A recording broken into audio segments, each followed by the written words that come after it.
Assalamualaikum warahmatullahi wabarakatuh. Perkenalkan, nama saya Wahdania, INPM 2020-1003. Saya mahasiswa program studi manajemen semester 5, asal kampus D. Mujahidin Toli-Toli. Adapun tujuan pembuatan video kali ini adalah untuk memenuhi ujian tengah semester dari mata kuliah manajemen strategi. Yang pertama, pengertian implementasi strategi. Implementasi strategi adalah jumlah keseluruhan aktivitas dan pilihan yang dibutuhkan untuk dapat menjalankan perencanaan strategis. Implementasi strategis merupakan proses di mana beberapa strategi dan kebijakan diubah menjadi tindakan melalui pengembangan program, anggaran, dan prosedur. Untuk memulai proses implementasi, maka para pembuat strategi harus memperhatikan pertanyaan-pertanyaan sebagai berikut. Yang pertama, siapa orang yang akan melaksanakan perencanaan strategi? Yang kedua, apa yang harus dilakukan untuk meluruskan beberapa petunjuk operasi baru yang diharapkan perusahaan? Yang ketiga, bagaimana cara membuat agar setiap orang mau melakukan dengan baik apa yang diinginkan? Yang kedua, bagaimana implementasi strategi?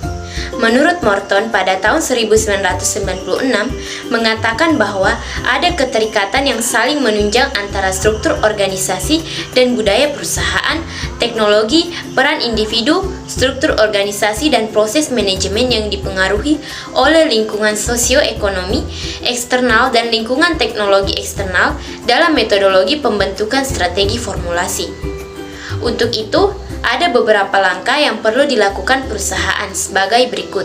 Yang pertama, identifikasi lingkungan yang akan dimasuki oleh perusahaan pada masa depan. Tentukan misi perusahaan untuk mencapai visi yang dicita-citakan dalam lingkungan tersebut. Yang kedua, lakukan analisis lingkungan internal dan eksternal untuk mengukur kekuatan dan kelemahan serta peluang ancaman yang akan dihadapi perusahaan dalam menjalani misi dan meraih keunggulan bersaing. Yang ketiga, rumuskan faktor-faktor penting ukuran keberhasilan sesuai dengan perubahan lingkungan yang dihadapi. Yang ketiga, siapa yang mengimplementasikan strategi? Tergantung bagaimana korporasi diorganisir, pihak yang terlibat dalam mengirim implementasikan strategi mungkin akan lebih banyak dibandingkan dengan mereka yang merumuskan strategi. Banyak orang dalam organisasi yang memegang peranan penting dalam menentukan suksesnya implementasi strategi. Oleh karena itu, mereka cenderung akan menolak untuk bekerja dan menyediakan data yang diperlukan dalam perumusan proses kerja sebuah perencanaan strategis. Penolakan dan keengganan untuk berpartisipasi akan makin terlihat apabila perubahan misi, tujuan, strategi, dan kebijakan-kebijakan penting perusahaan tidak dikomunikasikan dengan jelas dan transparan kepada seluruh manajer operasional. Para manajer operasional berharap dapat mempengaruhi manajemen puncak untuk meninggalkan perubahan baru yang direncanakan dan mulai kembali dengan cara yang lama. Itulah sebabnya, untuk menghindari terjadinya kemungkinan buruk tersebut, sangat mungkin untuk melibatkan manajer tingkat menengah dalam seluruh proses, baik dalam proses perumusan maupun implementasinya untuk mencapai kinerja organisasi yang lebih baik. Yang keempat, mengapa perlu melakukan implementasi strategi? Jika dilihat dari definisinya, implementasi strategi mengacu pada proses pelaksanaan rencana dan strategi yang sudah dirumuskan. Tujuannya adalah untuk mencapai tujuan jangka panjang yang dalam perusahaan.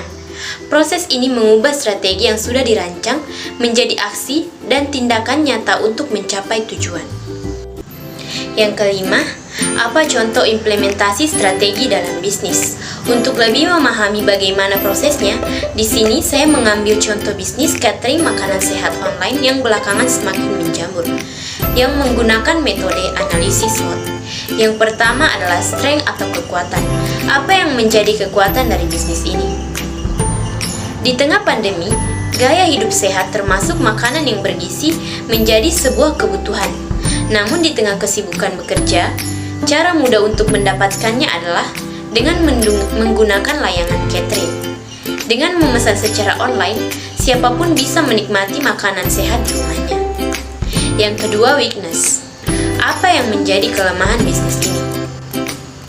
Tidak semua orang menyukai bahan baku yang digunakan untuk catering makanan sehat. Sebagian konsumen mungkin tidak suka sayuran atau alergi terhadap protein. Ini bisa menjadi hambatan yang membuat orang berpikir ulang untuk berlangganan catering makanan. Belum lagi, adanya risiko keterlambatan pengiriman yang membuat makanan jadi tidak fresh lagi. Yang ketiga, opportunity. Bagaimana peluang bisnis ini? Bisnis catering makanan sehat masih terus berkembang, terutama di kota-kota besar. Masyarakat urban yang sibuk bekerja adalah salah satu target pasar yang menjanjikan. Yang keempat, trade. Apa ancaman yang mungkin mengganggu bisnis ini? Semakin mudahnya membeli bahan makanan segar yang organik secara online membuat orang mempertimbangkan untuk memasak sendiri di rumah. Baiklah, itulah tadi hasil video presentasi dari saya mengenai implementasi strategi. Semoga apa yang saya sampaikan dapat berguna bagi kalian semua, khususnya diri saya pribadi. Sekian dari saya, wassalamualaikum warahmatullahi wabarakatuh.